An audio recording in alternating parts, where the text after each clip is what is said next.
તો નવરાત્રિની શરૂઆત અમાસના દિવસથી થાય છે.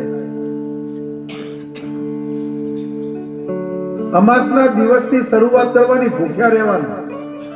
બપોરે જમી લીધું પછી બંધ. જેને કરવી હોય તે અમાસના દિવસે બધી સામગ્રી તૈયાર રાખવાની. શુભ સામગ્રી જેને કહેવાય. જેમ કે શું સામગ્રી? તો કે મંડપ આગળના દિવસે માતાજીનો બાંધી દેવાનો. આ મંડપ કેટલો હોવો જોઈએ? કમસે કમ તો આ દેવી ભાગવતમાં બતાવ્યું છે કે માતાજીનો મંડપ 16 હાથ આ બાજુ અને 16 હાથ આ બાજુ. એ પ્રમાણે ચંદરવો બાંધી દેવો અથવા તો મંડપ બાંધી દેવો. અને અથવા તમારો ચોક મોટો હોય તો એ પ્રમાણે બાંધી દેવું, પણ 16 હાથની નાનો ન હોવો જોઈએ. બસ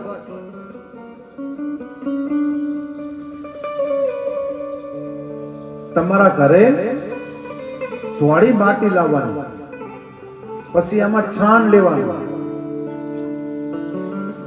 એને મિક્સ કરી દેવાનું. અને જ્યાં તમારે, જેમ કે ઘણા માતાજી પાસે બેસે અનુષ્ઠાન કરવા માટે, તો જ્યાં પણ તમારે અનુષ્ઠાન કરવાનું હોય ત્યાં લીંપણ કરી નાખવાનું. કારણ કે ગોમયે વસતે લક્ષ્મી, ગાયના છાણની અંદર લક્ષ્મીનો વાસ. અને વાલા આપણા ઋષિ મુનિઓ પણ યજ્ઞ કરતા ને તો પેલા જે આંગણું હોય ને એનું લીંપણ કરતા.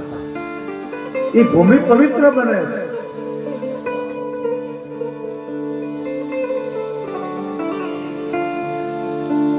તો થોડી માટી લેવાની, એમાં છાણ લેવાનું, એને મિક્સ કરવાની. માતાજીનો મંડપ બાંધેલો હોય, જ્યાં તમારે બેસવાનું હોય, તમારે યજ્ઞ વેદી બનાવવી હોય તો ત્યાં લીંપણ કરી નાખવાનું. પછી ઘણા ઝવેરા વાવતા હોય 9 દિવસ. અહીંયા પણ હતા, મેં જોયું હતું છે ને. જો અમારે પાર્વતી બેન નું કામ બધું જ કમ્પ્લીટ જ હોય અને મને ગમ્યું. અને સાથે સાથે જો તુલસીજી પણ છે. અને હમણાં આની પહેલા મારી કથા એમને જોઈ હતી, મને વાત કરતા હતા બેન. પલગામ ગામની અંદર મારી કથા હતી, રામકથા. અને ત્યાં બધી દીકરીઓએ નાના ઝવેરા વાયા. કેટલા બધા ઝવેરા હતા એમાં તો બેન હતા ને. અને આગળ